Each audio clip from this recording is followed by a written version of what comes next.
এই জাতির মানুষেরা এই জমিনের উপরে সৃষ্টিকে ভালোবাসলেও দফায় দফায় ক্ষমতায় যারা এসেছেন জনগণের আমানতের খেয়ানত তারা করেছে। এই আমানতের মর্যাদা তারা রক্ষা করেননি।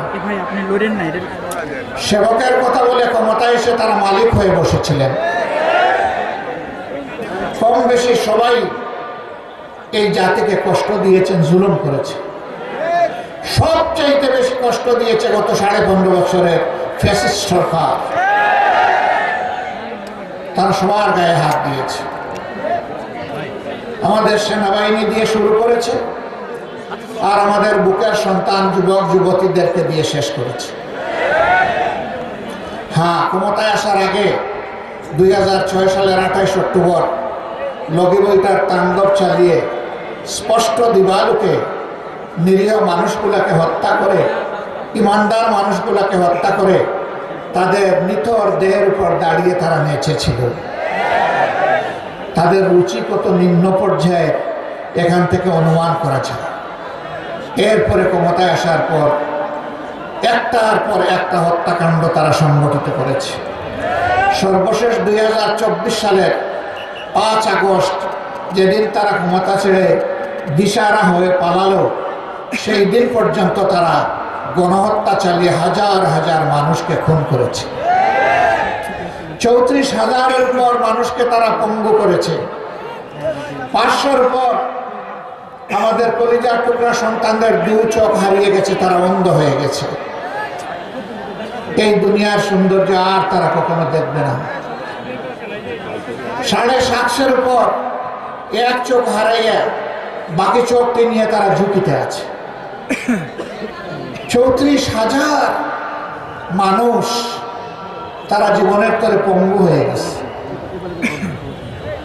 300-র মতো মানুষ মেরুদণ্ডে বুলেটের আঘাতে জর্জরিত হয়ে প্যারালাইজ হয়ে বিছনায় পড়ে আছে। জীবনে হার উঠে বসতে পারবে না, দাঁড়াতে পারবে না, নিজের হাতে নিজের কাজ করতে পারবে না, এমনকি আল্লাহর দেওয়া রিজিকও নিজ হাতে তুলে খেতে পারবে না। এখন হাসপাতালের বেডে কাতরায়। এরা এত নিষ্ঠুর ছিলেন, এত নির্মম। নিজের দেশের জনগণের ট্যাক্সের টাকায় কিনা অস্ত্র জনগণের বুকে এরা ফেলেছে। আমাদের প্রিয় এত জীবন গেল, এত লোক পঙ্গু হলো কি জন্য? কেন আমাদের সন্তানেরা রাস্তায় বুক পেতে নেমেছিল? তাদের একটাই মৌলিক স্লোগান ছিল, উই ওয়ান্ট জাস্টিস। আমরা সামাজিক ন্যায় বিচার চাই, আমরা বৈষম্য চাই। আমরা সকল বৈষম্যের বিরুদ্ধে, আমরা চাঁদাবাজের বিরুদ্ধে, আমরা দখলদারির বিরুদ্ধে, আমরা দুর্নীতির বিরুদ্ধে, আমরা ঘুষের বিরুদ্ধে, আমরা দুঃশাসনের বিরুদ্ধে। এই স্লোগান নিয়ে তারা রাস্তায় নেমেছিল। এর আগে দফায় দফায় 15.5 বছর ফেসিবালের বিরুদ্ধে আমরা আন্দোলন করেছি।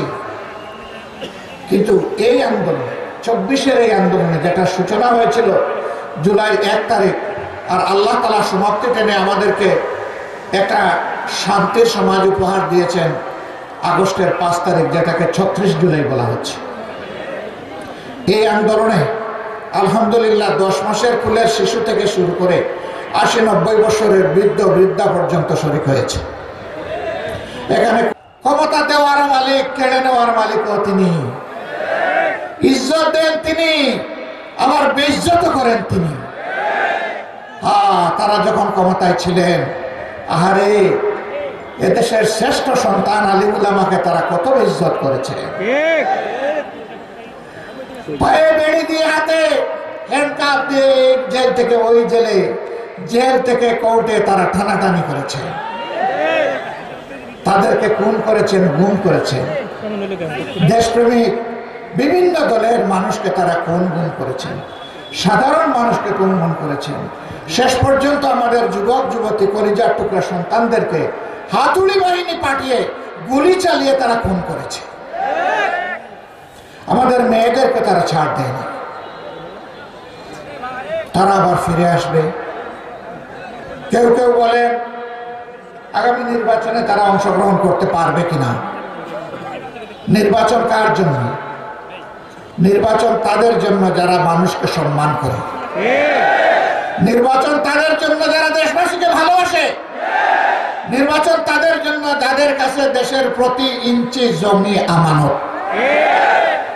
এ বিশ্বাস আস্থা যাদের নয়, নির্বাচন তাদের কপালে নয়। এরা তিনটি নির্বাচন অবৈধভাবে ক্ষমতায় থাকার সময় কি তাণ্ডব চালিয়েছে আমরা কি ভুলে গিয়েছি? যারা নির্বাচনেই বিশ্বাস করে না তাদের আবার কিসের নির্বাচন? আগামীতে আমরা চাই জরুরি, অতি জরুরি সংস্কারগুলো সাধন করে বর্তমান সরকার একটা সুষ্ঠু নির্বাচন দিয়ে তারা যার যার জায়গায় চলে যায়। এই নির্বাচনে জনগণ যাকে ভালোবাসে, যার উপরে আস্থা রাখতে পারবে, যাদেরকে দেশের দায়িত্বটা দিলে তারা দেশের মানুষকে সম্মান করবেন, ভালোবাসবেন। দেশের মানুষের আমানত শ্বশুর বাড়ির নিয়ামত মনে করবেন না।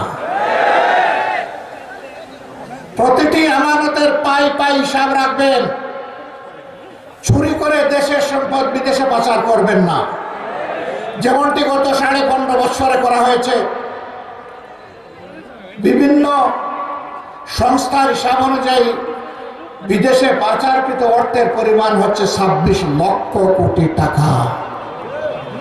বাংলাদেশের বার্ষিক বাজেটের 5 গুণ।